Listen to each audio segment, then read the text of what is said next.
బేటా మీరు క్లియర్గా వినండి, ఫార్వర్డ్ చేయొద్దు. ఏం లేదు, f(x, y) అనే ఫంక్షన్ని we have to expand using Taylor series about what is the point here a, b అని అనుకుంటే, ఆర్ దాన్ని ఇంకెలా అనొచ్చు అంటే the powers of x - a and y - b అని కూడా అంటారండి.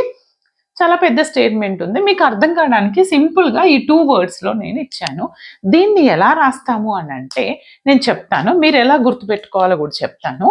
f(x, y) the tailors expansion f(x, y) is equal to, first consider up to this, ఈ ఫస్ట్ టర్మ్ వరకు f(a, b) 1/1 factorial x - a into partial differentiation of the function about a, b and y - b. The second point, f of y, partial differentiation of the function with respect to y, a, b. నీకు ఇక్కడ వరకు